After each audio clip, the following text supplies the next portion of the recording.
কালের পরিবর্তনে হারিয়ে যেতে বসেছে গ্রাম বাংলার শতবর্ষী ঐতিহ্যবাহী হাট বাজার। যে বাজারগুলি একসময় হাট খোলা নামে পরিচিত ছিল। একসময় গ্রামীণ অর্থনীতি, সাংস্কৃতিক, সামাজিক মিলন মেলার প্রাণ কেন্দ্র ছিল এই সব হাট। কিন্তু এখন সেই চিত্র বদলে গেছে। ছোট্ট ছোট্ট বাজার, দোকান আর পাইকারি বেচা কেনার প্রবণতা হারিয়ে যাচ্ছে হাটের সেই জৌলুস। স্থানীয়রা বলছেন, আগে নির্দিষ্ট দিনে সপ্তাহে 2 বার হাট বসত। মানুষ অনেক দূর থেকে এসে প্রয়োজনীয় জিনিসপত্র কেনাকাটা করত। হাট ছিল উৎসবমুখর মিলন মেলা। এখন প্রতিদিনই বাজার বসে, ফলে নির্দিষ্ট হাট বাজারের গুরুত্ব অনেকটাই হারিয়ে গেছে। হাটের দিনে প্রবাসীরা গ্রামে ফিরে এসে পাড়া প্রতিবেশীদের সঙ্গে কুশল বিনিময় করত। এখন আর সেই আগ্রহ নেই। হাটবার কেবল ক্যালেন্ডারে লেখা একটা দিন মাত্র। মনিরামপুর উপজেলার ঐতিহ্যবাহী বাজার নিহালপুর। আর এই বাজার কমিটির সভাপতি বাবলুর রহমান জানাই, আগে হাট বাজারে হাজার হাজার মানুষ আসত। মূলত গ্রামের হাট শুরু হয় বেলা 12টা থেকে। ফসলি ক্ষেত থেকে তাজা সবজি, পুকুরের মাছ, খেজুরের গুড়, খাঁটি সরিষার ঘানির তেল পাওয়া যেত এসব বাজারে। পাইকাররা পণ্য কিনতে দেশের বিভিন্ন জেলা থেকে আসতো। হাট এখন প্রতিদিনই বসে, কিন্তু ভিড় নেই।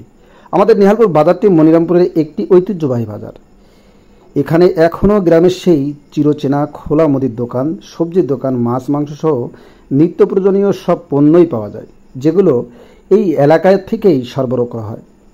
সরজমিন যেয়ে দেখা যায় খোলা আকাশের নিচে একাধিক মুদির দোকান এবং সবজির দোকান। সেই দোকানগুলিতে ছোট্ট ছোট্ট মিনি ব্যাগে রাখা আছে চাউল, ডাউল, তেল, চিনি, গুড়, সাবান, শ্যাম্পু সহ প্রায় 2 শতাধিক নিত্য প্রয়োজনীয় পণ্য, যেগুলো আমরা প্রতিনিয়ত কিনে থাকি এবং ব্যবহার করে থাকি। গ্রামের বাজারে 50 গ্রাম থেকে শুরু করে এসব পণ্য এখনও পর্যন্ত বিক্রি করা হয়। ভিডিওটি ভালো লাগলে শেয়ার, কমেন্ট এবং ফলো দিয়ে পাশে থাকুন। ভিডিওটি না টেনে কন্টিনিউ দেখতে থাকুন। 1987 সাল থেকে এই নিহালপুর বাজারে দোকানদারি করেন নাকি অন্য বাজারে দোকানদারি করে যাচ্ছি? কোথায় কোথায় দোকানদারি করেন? এই সোমবার নিহালপুর, বৃহস্পতিবার নিহালপুর, আর রবিবার গোপালপুর, আর বুধবার গোপালপুর, আর শনিবার আর মঙ্গলবার আছে ঠাকুরডাঙ্গার বাজার। এইভাবে মানে এটা সবাই তুলা দোকান বলে। 8 বারে আমরা এসে দোকান পাতাই, বেচা কেনা করি, লাস্টে আবার তুলে নিয়ে চলে যাই গ্রামে। নিত্য প্রয়োজনীয় যত মানুষের বিপদ আপদে যা যা লাগবে কিছু কিছু বিক্রি করি। আচ্ছা, সর্বনিম্ন আপনারা কতটুকু তেল বিক্রি করেন? 100 গ্রাম, 50 গ্রামও অনেকে কেনে। 100 গ্রাম, 50 গ্রাম এখনো কেনে তেল। এই ব্যবসাটা কতদিন যাবত করেন আপনারা?